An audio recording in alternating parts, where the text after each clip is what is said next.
कई बार हम डिसाइड तो बहुत कुछ करते हैं कि ये करेंगे वो करेंगे, पर जब एक्चुअल करने का टाइम आता है तो कर नहीं पाते, क्योंकि अंदर वो नशा ही नहीं होता उस काम को करने का। और जब तक कोई भी काम करने का नशा यानी कि वो एडिक्शन तुम्हारे अंदर नहीं आ जाता, तब तक तुम उस काम को कभी भी 100% से नहीं कर पाओगे।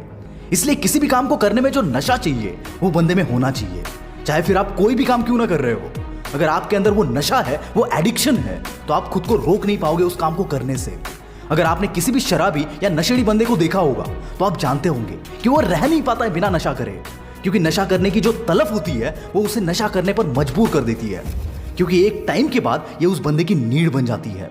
बिल्कुल ऐसे ही अगर आपका भी कोई सपना है, कोई चाहत है जिसे आपको हर हाल में हासिल करना है, और जब ये सपना आपकी नीड, आपकी जरूरत बन जाए, तो आप मेहनत का नशा किए बगैर खुद को रोक नहीं पाओगे। और इस नशे से जो बीमारी होती है उसी का नाम है सक्सेस, कामयाबी। दोस्तों, सपनों को हासिल करने का नशा अगर ना होता तो कोई भी बंदा 16-16 घंटे काम नहीं करता, क्योंकि यार कौन चाहता है आराम छोड़कर दिन रात काम करना। सीरियसली कोई नहीं चाहता, फिर भी लोग करते हैं क्योंकि उनका वो नशा उन्हें काम करने पर मजबूर करता है। आपने कहीं सुना है या नहीं पता नहीं, पर बिल गेट्स शुरुआत में जब माइक्रोसॉफ्ट की ऑपरेटिंग सिस्टम पर काम कर रहे थे तब वो रात को शूज पहनकर ही सो जाते थे, ताकि दूसरे दिन उठकर उसमें टाइम वेस्ट ना करना पड़े। थोड़ा पागलपन भरा है, पर यही नशा होता है अपने सपनों का। और यही आप किसी नॉर्मल बंदे को कंपेयर करोगे तो ये बंदा फ्राइडे को तो बहुत खुश होता है, क्योंकि वीकेंड पर अपने काम को छोड़कर वो लाइफ को एंजॉय कर सकता है। पर वीकेंड खत्म होने के बाद मंडे मॉर्निंग को जब ये बंदा काम पे निकलता है, तब इसकी हालत किसी कैदी जैसी हो जाती है, जिसे वापस जेल में डाला जा रहा है, क्योंकि यहाँ पर कोई सपना ही नहीं है, ना ही कोई पैशन है। तो ऐसे केस में नशा तो सिर्फ फालतू चीजों का ही होगा ना। दुनिया में जो भी बंदा सेल्फ मेड है, यानी कि जिसने उसका एम्पायर खुद बनाया है, उन हर एक बंदे में नशा था उनके सपनों को पूरा करने का।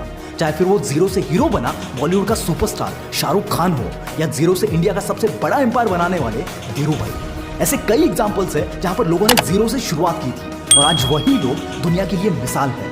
इनका रास्ता भी उतना ही चैलेंजिंग था जितना कि बाकियों के लिए था, पर इनके अंदर वो एक बात थी जो बाकियों में नहीं थी, और वो था उनका सपना, और उस सपने को हकीकत में लाने का वो नशा। मैं उस दिन इलॉन मस्क की बायोग्राफी पढ़ रहा था और उनका वीकली रूटीन वहां पर मेंशन किया हुआ था। वो पढ़कर मैं लिटरली हैरान हो गया कि यार कोई बंदा कैसे इतना डेडिकेटेड हो सकता है अपने काम को लेकर। क्योंकि अगर किसी नॉर्मल बंदे को सिर्फ एक हफ्ता भी उनका रूटीन फॉलो करने को बोला जाए तो आई डाउट कोई कर पाएगा, और उसी डेडिकेशन के चलते ये बंदा आज उस मुकाम पर है।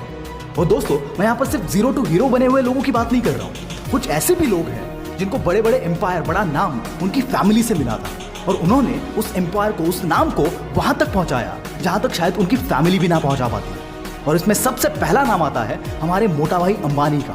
अंबानी ब्रदर्स की कहानी तो आप जानते ही हैं। दोनों ने भी एक ही जगह से शुरुआत की थी, पर आज एक पूरे एशिया का सबसे अमीर आदमी है, और दूसरे के बारे में तो आप जानते ही हैं।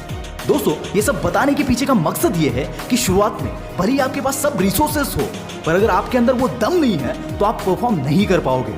और यही कहानी हमने बॉलीवुड में भी कई बार देखी है, जहां पर बाप सुपरस्टार और बेटा फुल फ्लॉप। इसीलिए दोस्तों, कभी भी ये सोचकर डिप्रेस मत होना कि तुम्हारा कोई फैमिली बैकग्राउंड नहीं है। अगर तुम्हारे पास वो सपना है और उसे पूरा करने का नशा और वो जिद है, तो यकीनन कामयाबी एक दिन तुम्हारे कदमों में होगी।